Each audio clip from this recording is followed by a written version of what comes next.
2 o'clock. Yeah, it is 2 o'clock. Man, hard to believe the weekend's already over.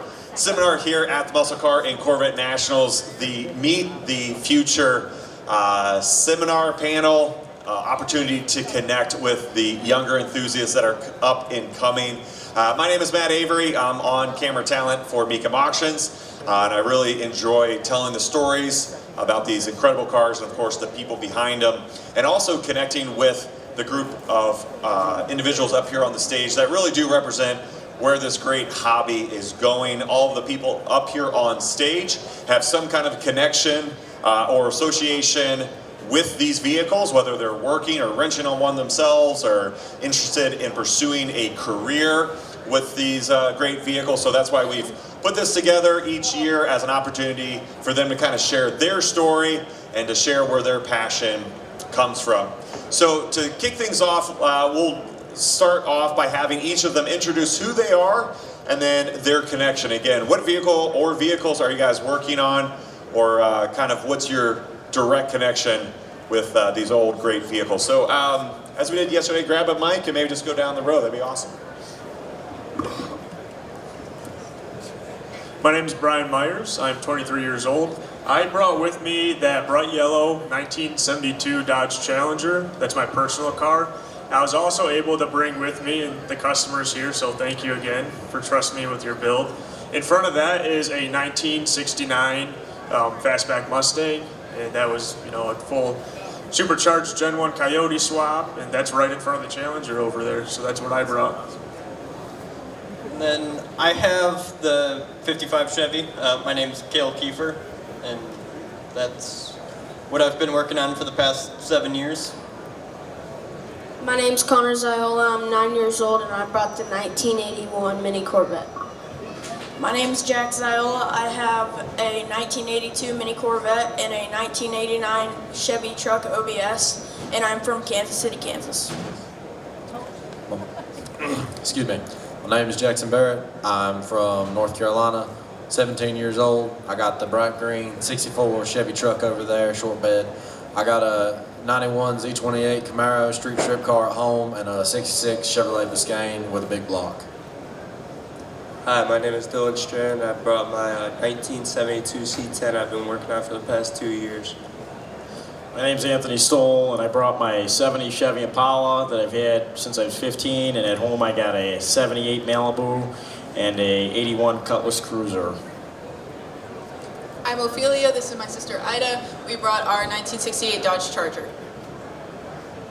I'm Caitlin Anderson, and I brought the orange patina 41 Ford Flathead.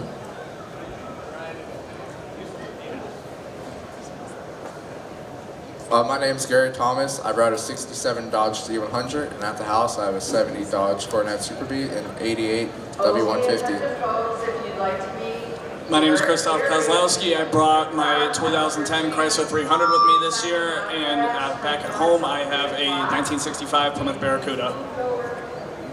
My name is Lance Sangadis. I brought my 1970 Dodge Challenger TA. Back at home I have a 68 Plymouth Roadrunner and a 78 D150.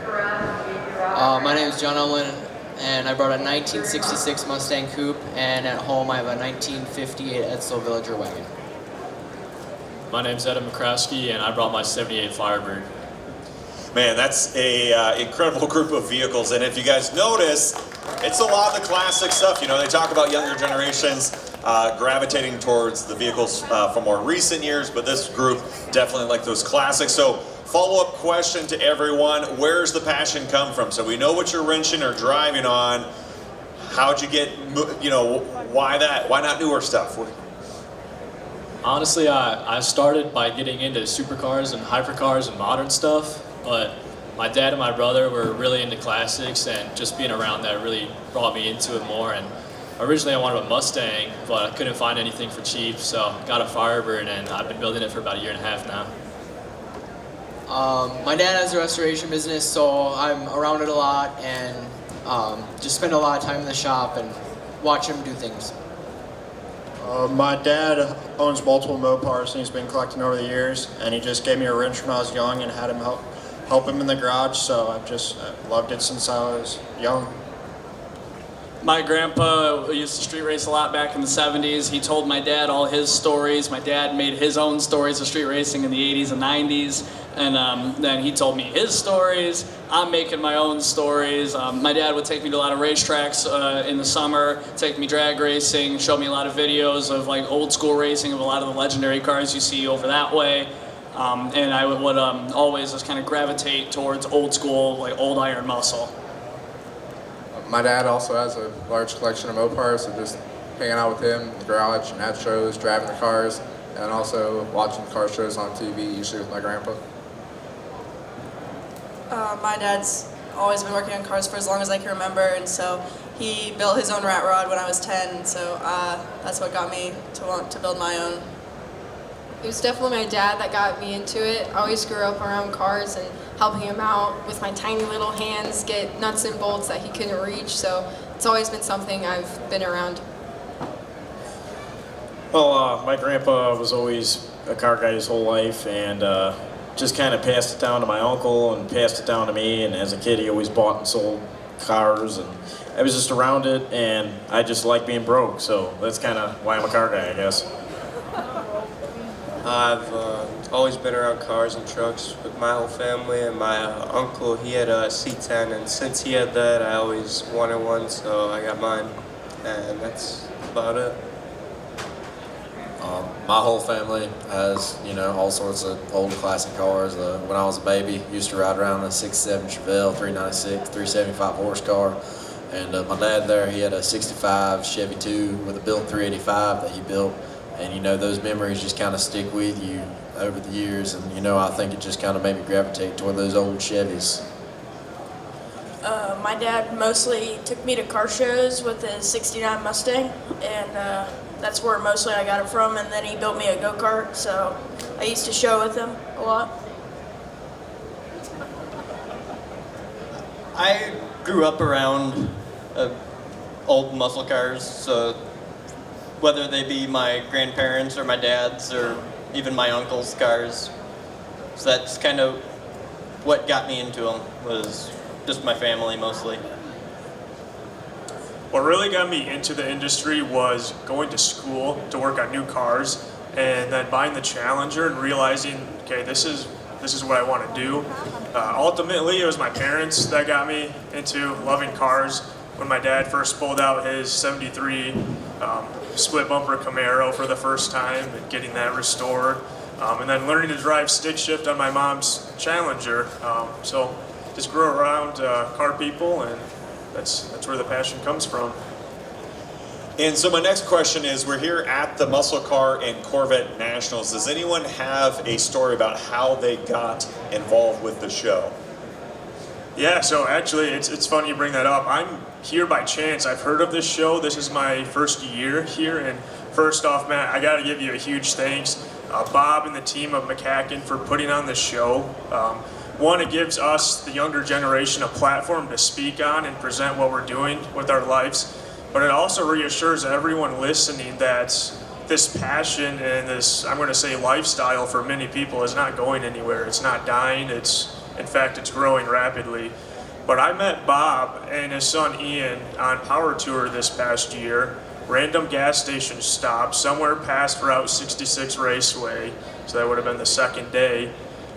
You know, we got sick of traffic, wanted to stop, cool off, didn't even need gas, but started talking to Ian, and then Bob comes over and introduces himself, tells me about the show, and says, you know, you got to make it out here, and now it's one of those must-attend events for me. We actually wrote a letter to Bob Ashton talking about how much we loved the show, and we shared a little bit about our Charger and like the story behind it, how we were restoring it, how it was our dad's car when he was a teen. I mean, he jumped it and everything, right?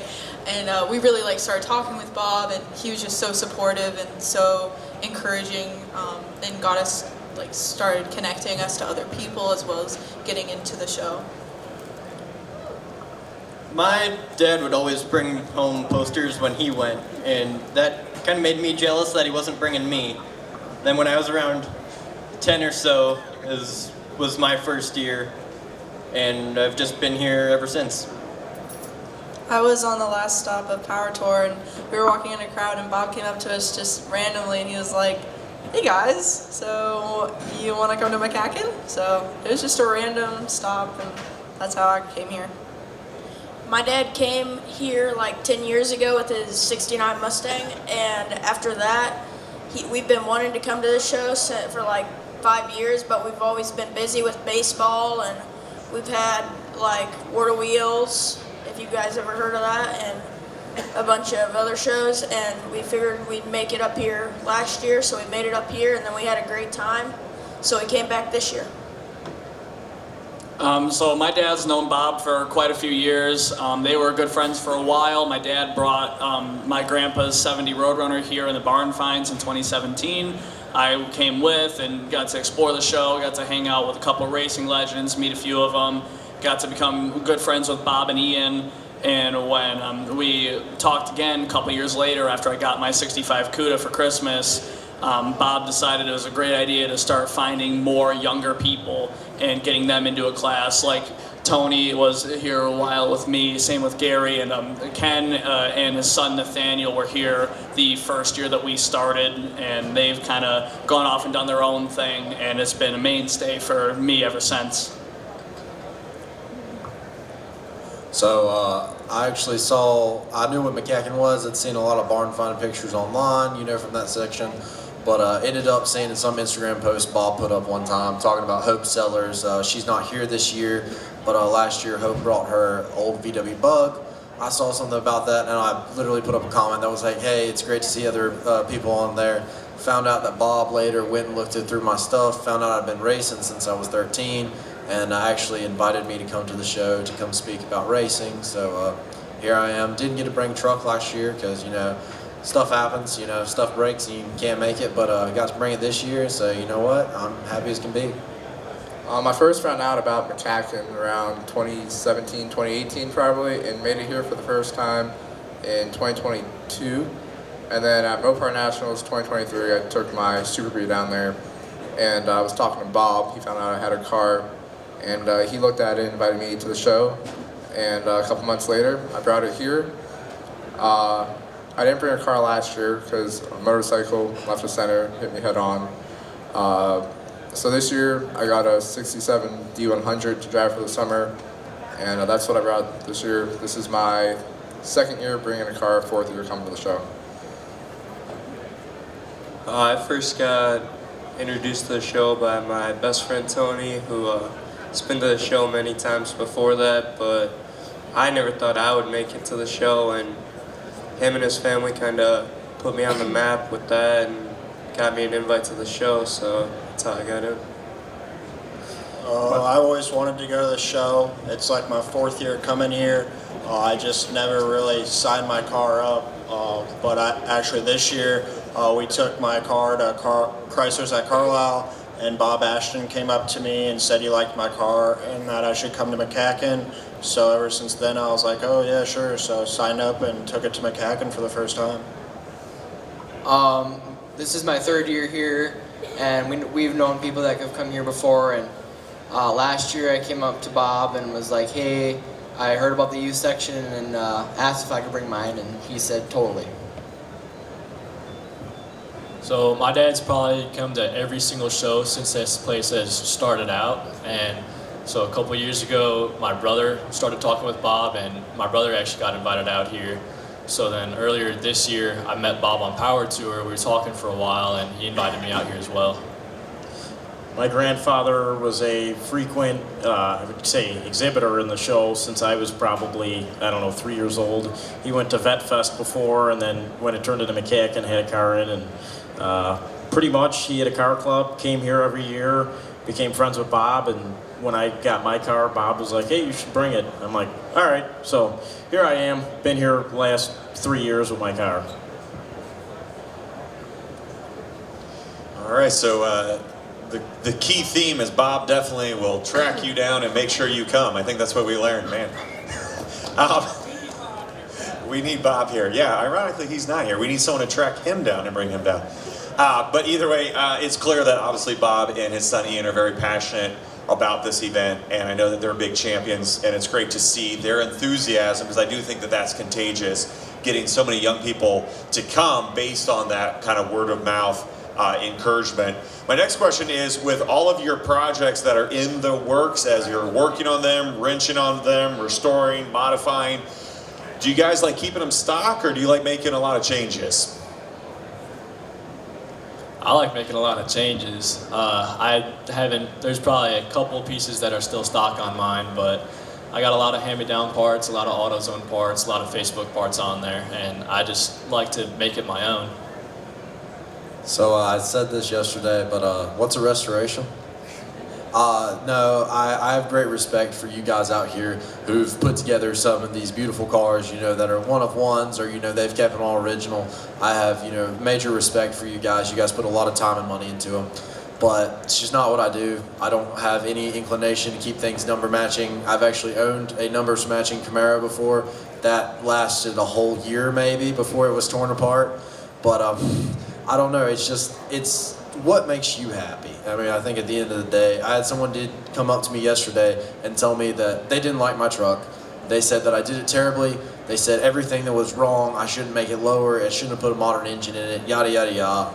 Just, you know, want to tell me everything. Well, you know what, I'm going to tell you the same thing I told them. I built it to make me happy, I built it to please me, and at the end of the day, that's all that matters, is if I like my build.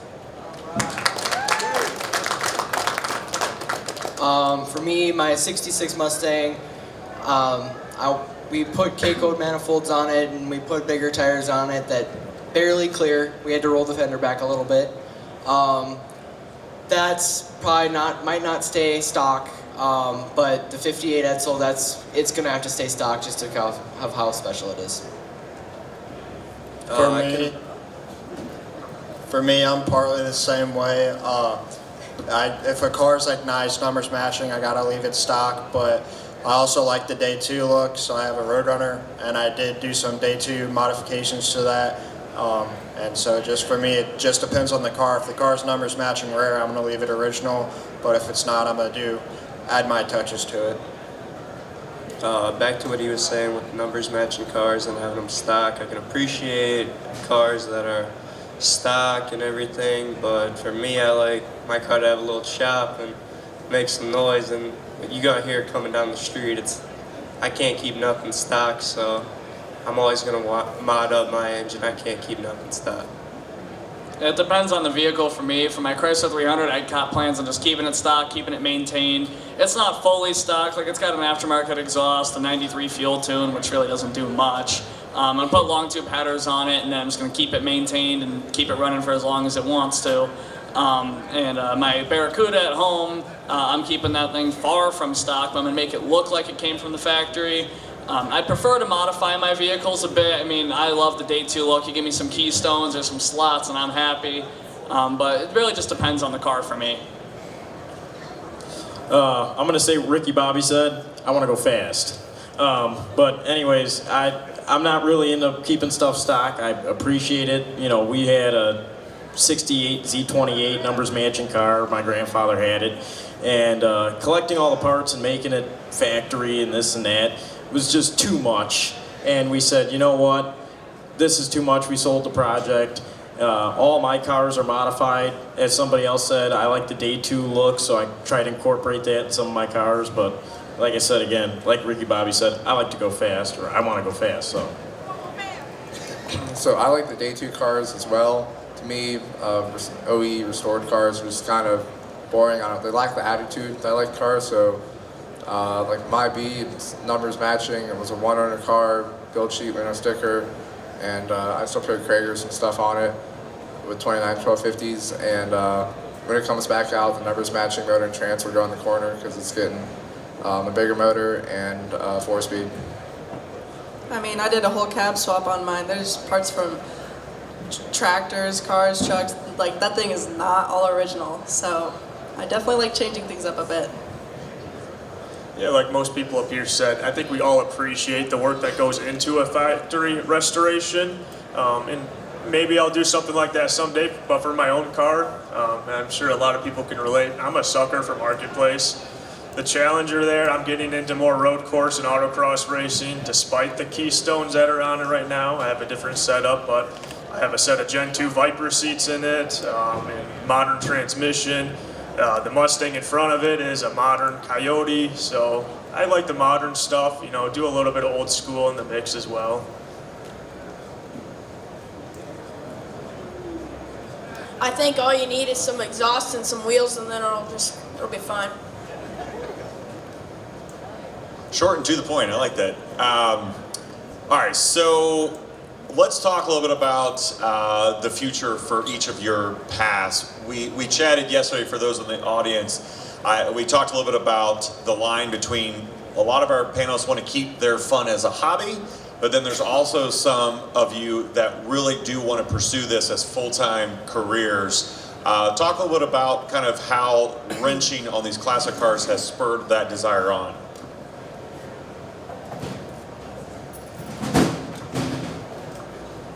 All right, yeah, okay.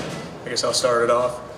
Like I said, before I went to school to work on new cars and be a tech, and I'm still a tech at an independent repair shop currently. But buying the Challenger and tearing that apart, making mistakes on it on my own stuff, and I've had that car apart dozens of times. And my parents here probably know I take up a lot of space in the barn right now. But doing that made me realize, yeah, this is what I want to do for a living. And I had a lot of people tell me, you know, keep it a hobby, keep it a passion. But I mean, if you're passionate about something, it's consumed my life. It's my lifestyle now. So I'm in the process of starting my own restoration and repair business out of Grand Rapids, Michigan. Just in the beginning stages, setting the foundation right now. But sooner or later, it'll be full time. But I'll do another plug here since the camera's rolling, but Rally Restorations, check it up online, and we'll see where the future brings. I would like to make mine into a bit of a career. My first real job was working with Dave Dudek Muscle Cars. As some of you guys may know, he races in the FAST program. I helped him a lot on cleaning up the shop, putting parts together, putting engines together. My first job was putting a fuel filter on a 426 Hemi. But I also did some help with restoring cars, helping clean wheels and stuff on a couple other cars with Travelecci Restorations. He's neighbors with Dave. My current job is O'Reilly's, selling parts to people, but my real dream job is either working on a top fuel team, being a racer, or possibly even a spokesperson for a top fuel team. Really, I just want to do something in the racing field. So, you take most of the cars that are here today, they are not made to corner at all. And that's kind of what I like, is handling and straight line speed is kind of what I want to get into doing on cars, is improving that, whether it be old stuff or even more modern stuff. But yeah, since I'm not really into the maintenance work or body work, I want to focus on the performance aspect. I'm not sure if I want to go into a career with cars or not. I mean, I love cars, and I think doing it every day would be fun. At the same time, I have a fear of kind of getting burnt out on it, and I don't want it to ruin the hobby for me. I want to stick with cars. So maybe some kind of engineering or something as a job, and be able to just be successful, fund the cars, and maybe do some restorations or something on the side as well. A wise man once told me, you can't make a life out of racing. This wise man also did make a life out of racing for the past 25 years and now has to have back surgery soon because he can no longer function as he used to, being able to bend over cars for so long. So I've kind of taken his advice and the advice of other people who told me over the years, hey, let's not do this. Let's, not be that person, I don't want to just work on cars my whole life. I mean, don't get me wrong, I love working on my own stuff, but I mean, there's other things that I'd love to do in my life that I'd love to make a career out of. Cars are the reason I get up in the morning and I go out to get a good job to make the money, but I'm feeling like breaking myself, just to make ends meet.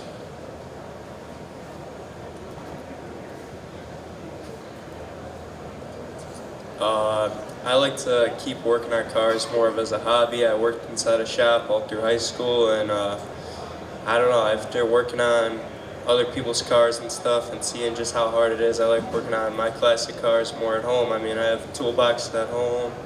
I have everything I have at home and everything to build something I want at home, but working on other people's stuff just sucks unless it's one of your friends or something, and I think it's just better to keep it as a hobby, and just I feel like you have more motivation in your build once you're working on just your own build and nobody else's.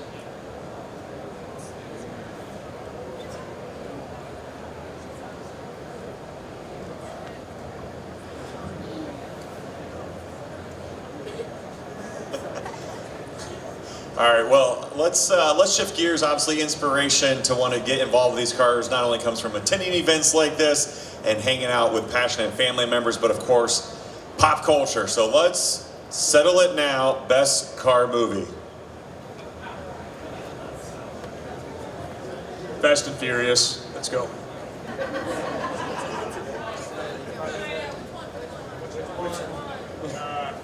Tokyo Drift.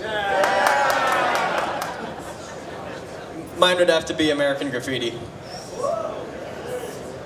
I'd have to say probably American Graffiti 100%, or Gone in 60 Seconds, the original one. I just watched that this summer. Probably Grease. I got a couple different ones. Corvette Summer, American Graffiti, Two Lane Blacktop, Gone in 60 Seconds, the original, Bullet, Christine, The Wraith, just to name a few. You took them all, Christoph. Dang. Hands down, American Graffiti. Honorable mentions, though, definitely got to say Smokey and the Bandit. And, yeah, thank you. Smokey and the Bandit, the Trans Am. And probably, I'd say, Hollywood Nights. It doesn't give as much love as people need to give it, okay? Yeah, all of those definitely. I remember I was like 12 years old and my dad snuck me into like a re-showing of American Graffiti. He was like, just look tall, it'll be fine. And we got in and I watched it and loved it. It was amazing. I'm gonna say almost what Country Thunder next to me said. Smokey and the Bandit, Dukes of the Hazzard, and Gone in 60 Seconds. I said it yesterday. My two favorite car movies are movies that most people never heard of: Hot Rods to Hell with Dana Andrews, and a movie called Hot Rod from 1979, which was like a TV movie special, and then American Graffiti. I'm going to have to say mine's Vanishing Point, and then Dukes of Hazzard. I just grew up watching that. I know it's not a movie, but one of my favorite TV shows.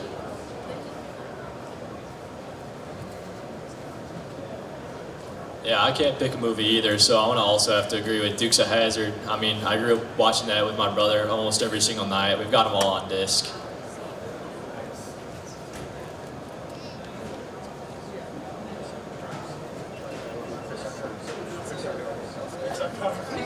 Come on, everybody. We all know it's Pixar Cars. Lightning McQueen. Exactly, first one. Just forget about the second one. It never happened. Never happened. Speaking of favorite things, let's also talk a little bit about maybe what's here on site. So in addition to your own vehicle, if you have one here, what have been some of the favorite vehicles that you've seen here at MCACN? I believe yesterday I said the Vanishing Point tribute car, and that still is up there, but there's a Daytona, I believe, on the back wall here that I saw on Moving on Thursday. I'm like, okay, who's steering this thing? It's a right-hand drive Daytona. Never seen something like that before. I think it's pretty cool. I'm going to have to go with all the A990 cars over there. I can't pick just one. The Dick Landy car for sure. The crazy painted Cuda over there. And I'm going to have to go with Steve Atwell's two cars here. His BO29 Superstock Cuda in the barn finds and his GTX pace car. To choose just one is very difficult for me, but I really like weird color combinations, and there's a W30 Oldsmobile just over there actually that's green with green stripes, and that's one of the cooler combinations I've seen. I'm a truck guy, so I got to say the 59 Chevrolet Apache over there, the Fleet Line, the bright red, or probably that jacked up square body back there, that K10 that's orange up back there. I mean, Is it K20? Oh, K20, you know, thank you. But I think the only thing the K20 does need is the old chrome roll bar with the old daylighters on top. Today I was able to jump into Shelby Hull's big truck. It was a tight fit. I think I pulled something climbing in and out of there, but it was it was a great experience, and she's such a great role model. It was really, really fun. I gotta say that square body back there, that black Trans Am, or that 69 Yanko Camaro with the orange with white strips. I probably gotta say Boss 24. Boss 429. If I had to pick one, shoot, I don't know. That's a tough choice, but there's two Hemi 69 Super Bs. There's a black one and a B5 blue one over here. Those cars are beautiful. And I am also a big fan of the Rod Hall trucks and the two Hemi Cuda drag cars. And see all the other cars here too. Just everything's amazing.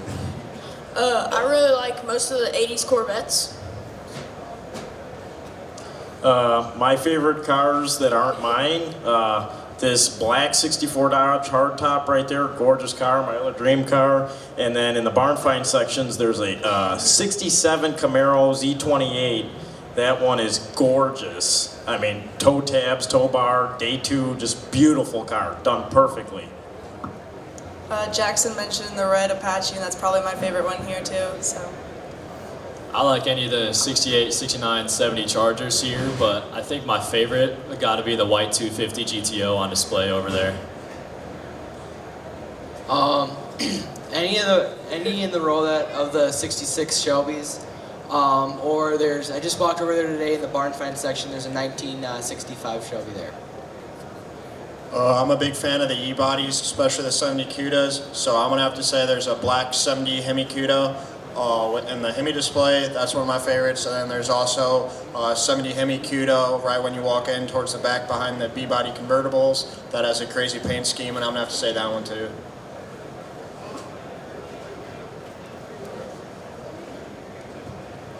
All right, well, man, there's a lot of passion up here, and it's exciting to kind of see where the next generation is at in terms of their love for these events that us older generations have enjoyed for many years. And as we wind things down, I'll turn it open to the crowd. If anyone in the audience has a question for our panel, anyone have anything they want to ask them? And of course, you can find them after this. Let's give them a big round of applause for hanging out and chatting with us. And I want to mention that this Future Generations Invitational has been supported and has some great donations. We have some of the sponsors up here, and one of them is Dan Stoll with Stoll Racing. Dan, you want to come up and say a couple words about kind of what we're doing here? Okay, so I wasn't ready for this. Bob was going to help me do this. Okay, but this is kind of a passion of mine. These younger kids have a hard time buying cars. They don't have the money.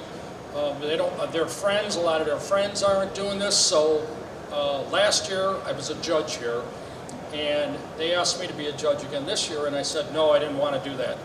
I said I have something in my mind that I want to do. I want to help these kids out.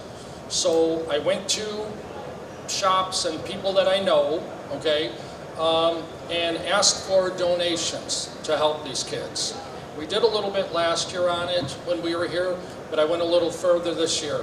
So I went to these shops, Kroll Speed Works in Chicago, High Performance Transmissions, the Hearst Garage, these guys are actually here, and Affordable Towing. And actually, Joe from Affordable Towing is right over there.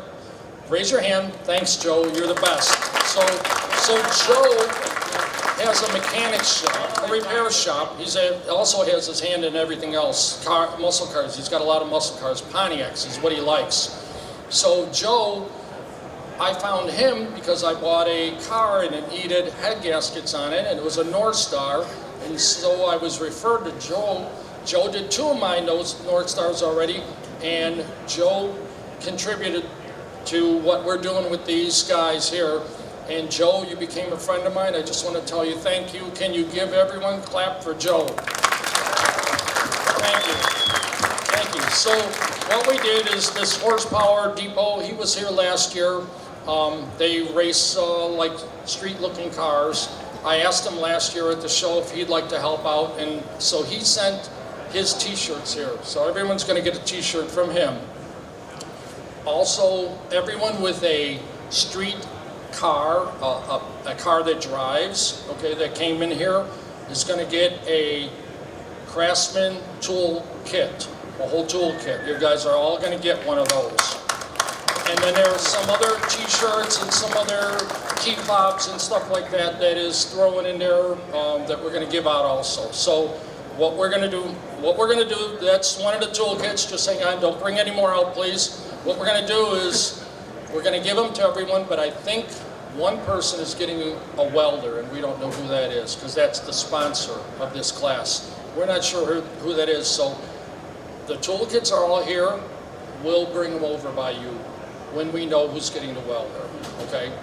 But like I said, I know it's hard to do this kind of stuff. I've been doing it my whole life. My grandson, Anthony,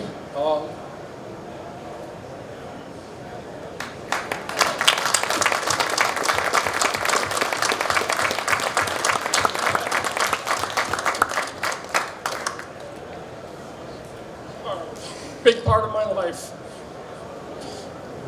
And I appreciate everything he does. Sorry about that. All right, sorry for getting emotional. Sorry about that. It means a lot to me, this does. And you guys are all great, okay? I just want to tell you what you're doing. Keep on doing it. Thank you.